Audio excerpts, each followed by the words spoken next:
Hey everyone, welcome back to the channel. Today we're diving into one of the biggest economic battles of the last decade, tariffs and the U.S. China trade war. What's it all about? Why did it start? Who's winning? And what does this mean for everyday people like you and me? Let's break it all down. So first off, what even is a tariff? A tariff is basically a tax that a country puts on goods coming in from another country. So let's say China sends a bunch of toys over to the US. If there's a tariff in place, those toys are going to cost more by the time they hit the shelves here. Basically, a tariff is like a tax on imported stuff. And guess what? It's not China paying that tax, it's usually the US company bringing those products in. The goal with tariffs? Well, on paper, it's pretty straightforward. Either make foreign products more expensive so people buy less of them, or protect local industries from being undercut by cheaper imports. But if we're being real, there was more to it, especially under Trump. A big part of his pitch was to bring manufacturing jobs back to the US, rebuild American industry, and give working-class communities a boost. Sounds good in theory, right? But here's the thing. Are Americans even interested in those kinds of jobs anymore? There's a reason so many US companies moved production overseas in the first place. Lower labor costs, yes, but also because fewer Americans are signing up for repetitive, physically demanding, low-wage factory work. It's not that the jobs don't matter, it's that the economic and cultural landscape has changed.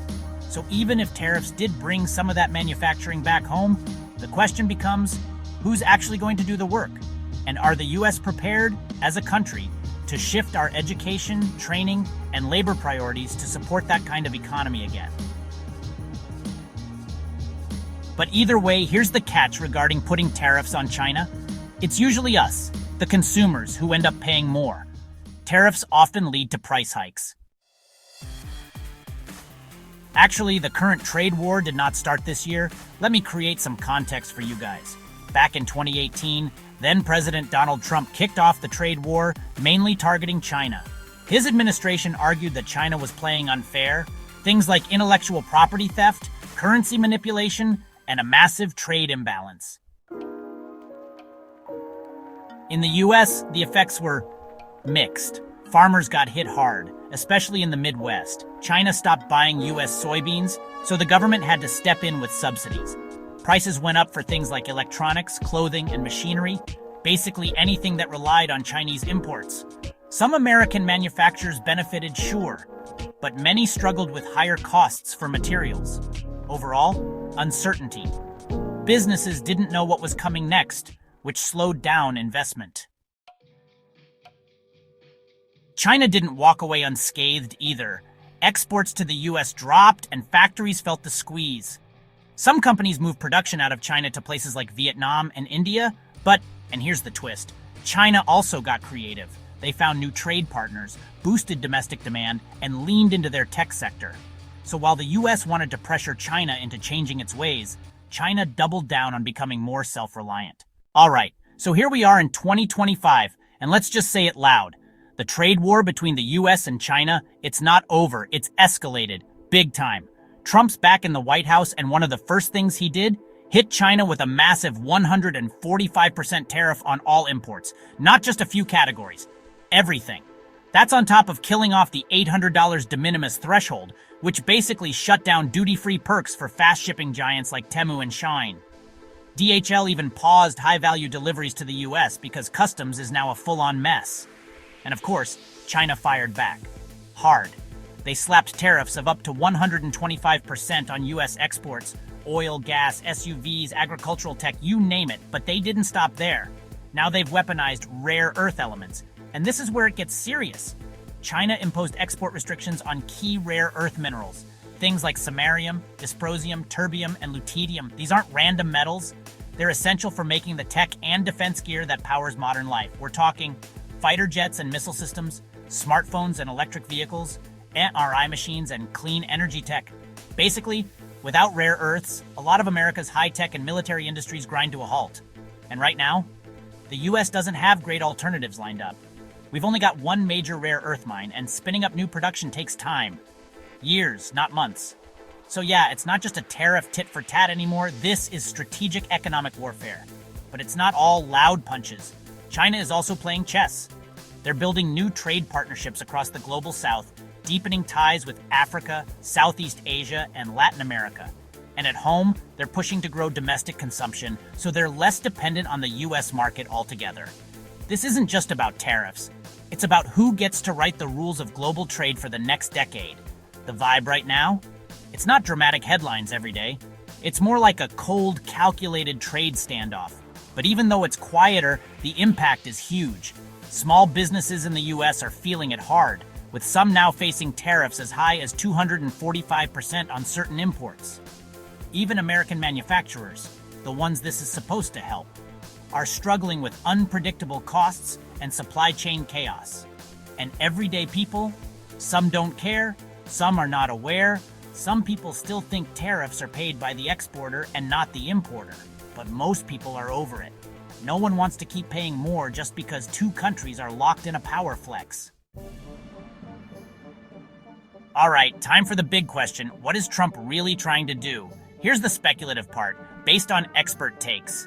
Now, you might be wondering, what's Trump really trying to achieve with all of this? I mean, the tariffs, the trade war, there's got to be some big picture here, right? Well, if you take a step back, it's pretty clear that Trump's goal isn't just about punishing China. It's all about reshaping the global economy in ways that benefit the U.S. and, of course, his own political legacy. Number one, bring manufacturing back to the U.S. Trump's ultimate play is to revitalize American manufacturing, especially in industries like steel, tech, and clean energy. His administration has been super vocal about bringing jobs back from China. And that's why he's been pushing so hard for these tariffs. The idea? Make Chinese goods more expensive, so consumers and businesses will look at American-made products instead. But here's the catch. Are Americans even interested in these jobs? We've seen it time and time again. Companies move production to China because labor is cheaper. So even if Trump successfully incentivizes manufacturers to relocate, the question is, are there enough workers in the U.S. who are ready to take on factory jobs again? Think about it. As much as Americans want to bring manufacturing back, there's a reason American companies rely on cheap Chinese labor. The question becomes, is there enough of a workforce willing to take those jobs when wages in the U.S. are higher and automation is cutting into the need for human labor? So, yeah, Trump's tariffs are pushing for reshoring, but there's still a disconnect between what's possible and what's practical. Number two, the America First doctrine. It's clear that Trump's strategy also hinges on his signature America First approach, the idea that the U.S. should prioritize its own economy, jobs, and industries over foreign interests. By pushing these tariffs, he's doubling down on this nationalist agenda. If China doesn't play fair, we'll make them. This isn't just about trade. It's about shaping the geopolitical landscape in a way that aligns with America's own interests and keeps China from dominating global markets. Number three, global power shift. But here's where it gets interesting. China isn't just sitting back and taking it. They've been quietly reshaping their own trade routes, building stronger ties with the global south, and moving away from reliance on the U.S. They've got a long-term strategy to become the new economic superpower, and tariffs won't stop them. They're doubling down on domestic growth and getting creative with new partnerships. How's the rest of the world reacting? So what does this all mean for the rest of the world, especially the EU, which is often caught in the middle of this superpower face-off? For the EU's position, the EU is feeling the heat too. On one hand, they've been pushing for free trade and global cooperation. But with Trump slapping tariffs on everything from cars to electronics, the EU is finding itself forced to either side with the US or China, or both. On one side, the EU has a strong trade relationship with China, especially in areas like technology and green energy. But on the other side, they also want to maintain good ties with the US, especially when it comes to defense and security issues. So the EU's approach is a balancing act. They want to play a mediator role, trying to avoid being caught in the middle of a full-scale trade war. What does this all mean for the rest of the world? Other global powers. Meanwhile, countries in the global south are actually starting to get more involved in global trade. They've been more open to China's Belt and Road Initiative, which focuses on investing in infrastructure across Africa, Asia, and beyond. Countries there are seeing this as a chance to diversify away from traditional US and European markets. And if they get caught in the crossfire of the U.S. China trade war, well, they'll just find new partners. Looking ahead, What's the long-term impact? Here's the million-dollar question. What does all this mean for the next decade? Well, we're in a transition period for sure. While the trade war isn't over, its shape is definitely changing. The U.S. and China are still in a power struggle, but at this point, the real battle is about positioning for the future. Who will be the leader in tech, defense, and green energy over the next 10 to 20 years? This isn't just about tariffs anymore. It's about global influence, supply chain control, and who gets to lead the charge in the industries of the future. For now, we're stuck in this slow burn of uncertainty. Businesses don't like it, consumers are feeling it, and the rest of the world is watching closely.